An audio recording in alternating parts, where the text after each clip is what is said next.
Some names carry pride. Some carry power. And some, if you go back far enough in Irish memory, carried something much darker. In old Ireland, a surname was never just a label. It could tell people who your people were, where you came from, who your allies were, and sometimes, what kind of trouble followed your bloodline.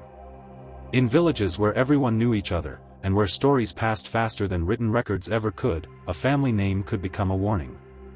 A whisper. A reason to shut a door. A reason not to trust a marriage proposal. A reason to cross yourself when certain footsteps came near.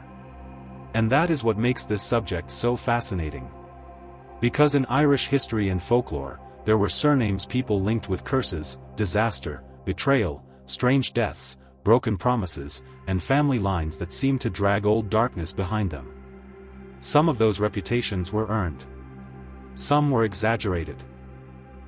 And some may have been nothing more than fear hardened into tradition. But once a name was stained in the public imagination, that stain could last for generations. Tonight, we are stepping into that shadowy world. Not to shame modern families, and not to pretend every old tale was true, but to explore how certain Irish surnames became wrapped in warnings that were repeated for centuries. In a land shaped by clan rivalry, religious tension, famine, revenge, folklore, and oral memory, a surname could become almost like a prophecy. And once people believed a name brought misfortune, that belief could become stronger than fact. One of the clearest examples is the surname O'Brien. Today, it is one of the great names of Ireland, carrying royal associations and deep historical pride. It descends from Brian Boru, the High King who became one of the most celebrated figures in Irish history. But that power also came with unease. In older local traditions, powerful surnames were not always loved simply because they were noble. Sometimes they were feared because they reminded people of domination, unpaid loyalties, broken allegiances, and the endless cycle of clan conflict. The O'Briens stood so high in Irish memory that in some places, their name was spoken with admiration, and in others, with caution. A family too powerful could easily gather stories around it. If misfortune followed dealings with them, people would not always blame politics or war. They would say the bloodline itself carried something dangerous. In Ireland, greatness and warning often walked side by side. Then there is the surname Burke, or de Burgh, a name that entered Ireland with the Anglo-Normans and became deeply rooted over time. The Burkes grew powerful, influential, and at times deeply entangled in regional struggles. But names like Burke often found themselves linked to warnings not because of magic, but because of memory. If a family became known for land disputes, shifting loyalties, or local brutality, the name itself became shorthand for distrust. That is how a warning begins. Not with a supernatural curse, but with repeated pain. A field lost. A marriage ruined.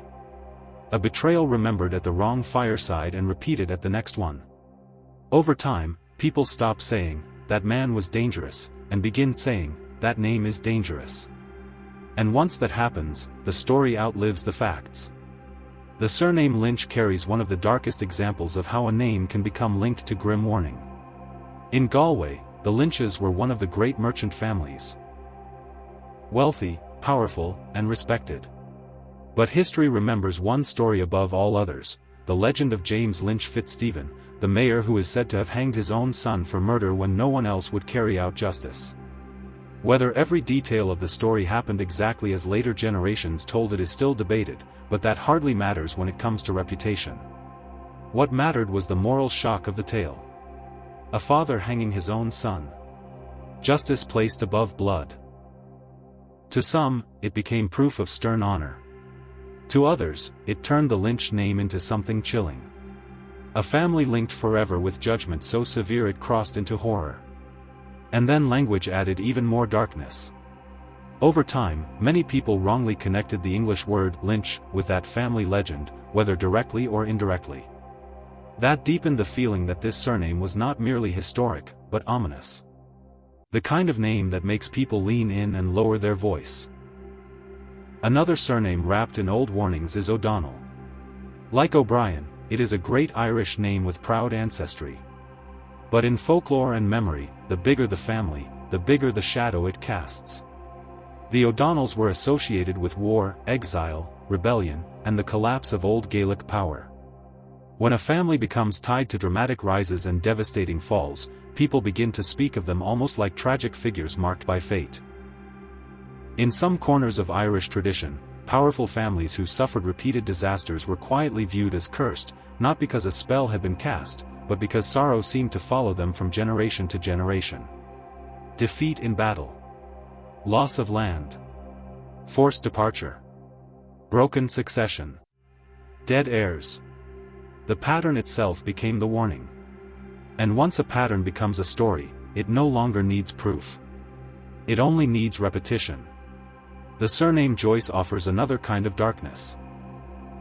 The Joyces became especially associated with parts of Western Ireland, and as with many old family names, their reputation could shift depending on where the story was told. In one place, a surname might be linked to resilience. In another, to old grievances. What matters is that Irish communities did not store memory like historians. They stored it emotionally.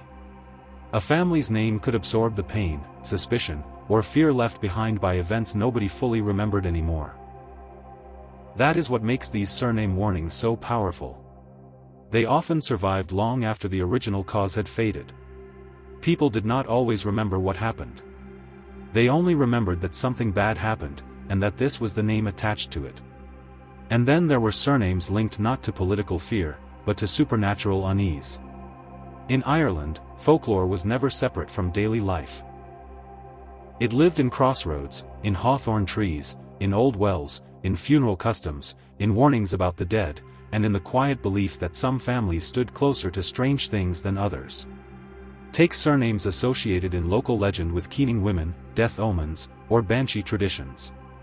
In some areas, certain old bloodlines were believed to be followed by a supernatural mourning spirit. When death approached, the banshee was said to cry for families of old Gaelic lineage. That was not always viewed as a curse in the simple sense. Sometimes it was seen as a sign of ancient importance. But imagine what that means in practice. Imagine growing up with a name that people believed could summon a cry in the night before someone died. That kind of belief transforms a surname into something heavy. A name no longer just identifies you. It places you inside a story people fear. And even if the family felt honored by the connection, outsiders might still treat it with dread. The surname O'Neill often entered that territory. As one of the most storied names in Irish history, it carried immense prestige. But names connected with ancient royalty, warfare, and the supernatural often attracted more than admiration. They attracted expectation. People expected greatness from them, and they expected tragedy too. A family line too large in history rarely remains ordinary in folklore. It becomes symbolic. And symbols collect warnings. This is where old Ireland becomes especially difficult to separate from myth. Many surnames were not cursed in any literal way. They were cursed socially. A story repeated often enough becomes a burden. Children inherit it. Marriages are judged by it. Neighbors interpret accidents through it. If a cow dies after a quarrel with one family, people remember the family. If two sons from that household die young, people say the blood is marked. If a widow mutters that a wrong was never forgiven, people carry her words for 50 years. And now the surname is no longer a name. It is an omen. One of the most haunting patterns in Irish surname lore is the idea of families associated with betrayal. In a clan-based society, betrayal was not a small moral failure. It could destroy a territory, wipe out loyalty, and poison memory for centuries. A family accused of turning against its own people, siding with enemies, breaking sacred obligations, or delivering someone to death could be marked long after every witness was gone. That is why certain surnames became tangled in stories of oath-breaking and treachery. Sometimes these accusations were fair. Sometimes they were political inventions. But fairness mattered less than retelling. Once a name became linked with treachery, mothers could warn daughters about marrying into it. Old men could shake their heads at the mention of it. Priests could preach forgiveness while quietly knowing the village had not forgotten. And the danger of all this is obvious. A single act could stain generations. Someone living 200 years later could carry a surname that still stirred suspicion because of something done before their great-grandfather was born. The surname Murphy, one of the most common in Ireland, shows how even broad and respected names could gather local shadows. In one county, a Murphy family might be honored.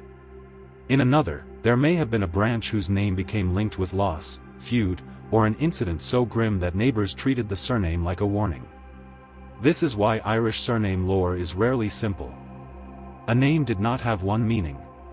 It could split into dozens of meanings depending on place, memory, and the stories that survived.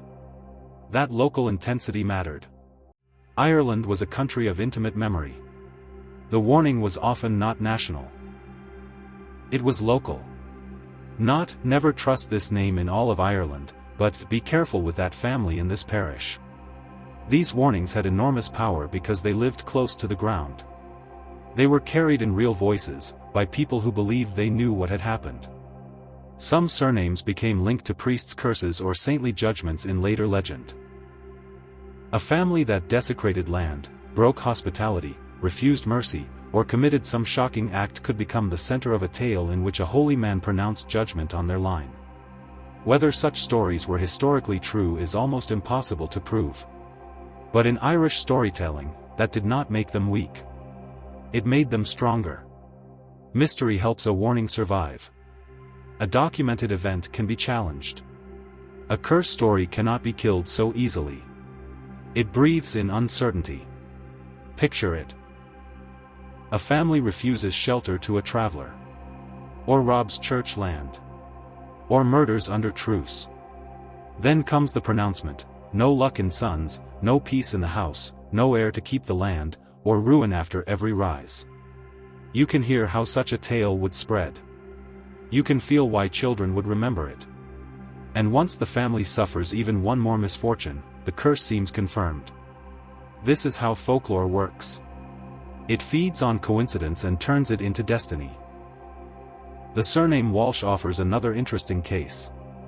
It originally pointed to people of Welsh origin in Ireland, but like many old surnames, it could become associated with outsider status, divided loyalties, or suspicion depending on the time and place. In tense periods, names tied to foreign arrival or political complexity could easily collect warnings around them.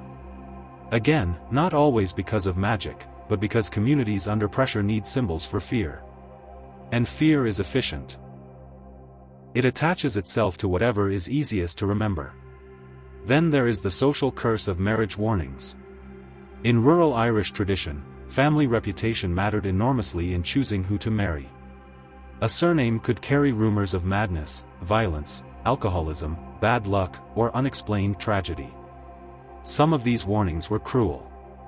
Some were probably rooted in real patterns of suffering.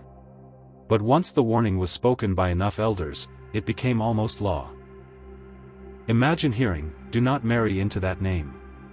Not because of the individual, but because of the story. Because an aunt died badly. Because a grandfather disappeared. Because their house never prospered. Because brothers from that family fought like wild dogs. Because something followed them. That might not sound like a curse in the dramatic cinematic sense. But socially, it is devastating. It means the surname itself has become a barrier. A whispered fence around a bloodline. In this way, the darkest curses attached to Irish surnames may not have been supernatural at all. They were inherited reputations. The kind that closed doors before a person even had the chance to speak. And yet, there is another side to all this. Because warnings also reveal what communities feared most. Betrayal. Broken hospitality. Unjust violence. Pride without mercy. Land stolen through cunning. Sacred boundaries crossed. A surname became cursed when it represented one of those fears. In other words, the warning was often less about the family itself and more about what the community needed to remember. That may be why these stories survived so long. They were moral maps disguised as gossip. They told people what happens when loyalty fails, when power goes too far, when sin is not buried properly, when grief is left unresolved. The surname became the vessel for that lesson. Of course, modern viewers should be careful. It would be deeply unfair to treat any present-day family as if they inherited guilt, darkness, or doom from an old story. Most of these legends are mixtures of truth, rumor, exaggeration, and symbolism. Modern Irish people with these surnames carry names of heritage, not punishment. But the old tales still matter because they open a window into how Irish communities once thought. They show us that names were living things. They could protect you. They could raise you. They could condemn you. And sometimes, they could haunt you. What makes Irish surname lore different from simple family history is that it sits between fact and feeling. Somewhere in that space, a real event becomes a warning, and a warning becomes a legend. Then the legend shapes how future generations see the name. That is why the topic remains so powerful even now. We all understand, at some level, that names carry echoes. Even today, some surnames make people think of status, scandal, hardship, or old roots. In Ireland, where memory ran deep and stories ran deeper, that effect was magnified. A surname could become a ghost story without ever needing a ghost. So when we hear about Irish surnames once linked to curses and warnings, we are really hearing about something larger. We are hearing about the fears of a people who lived close to land, close to kin, close to death, and close to memory. We are hearing what happened when history was not stored in books, but in cautionary tales passed from one generation to the next. And maybe that is the most chilling part of all. Not that some families were truly cursed, but that enough people believed they were. Because belief changes behavior. Belief isolates. Belief wounds. Belief survives longer than evidence. And once a surname becomes linked with dread, even innocent descendants can spend generations carrying a shadow they never created. That is the hidden power of these names. Not sorcery. Not spells. Story. A story repeated by candlelight. A story muttered after funerals. A story whispered before marriages. A story told to children with the warning, remember that name. And in Ireland, that was enough to make a curse feel real. So the next time you hear an old Irish surname, remember this. Behind some of them once stood not only ancestry and pride, but fear, gossip, sorrow, revenge, and centuries of memory. A name could be a banner. A name could be a burden. A name could carry the weight of things no living person even understood anymore. And that is why these old warnings still fascinate us. Because they remind us that history is not always written in stone. Sometimes it is written in whispers. If you enjoyed this dark journey into Irish history and folklore, subscribe to the channel and stay with us for more hidden stories, eerie traditions, and forgotten truths from Ireland's past. And in the comments, tell me this, have you ever heard an old family warning, superstition, or strange story attached to a surname?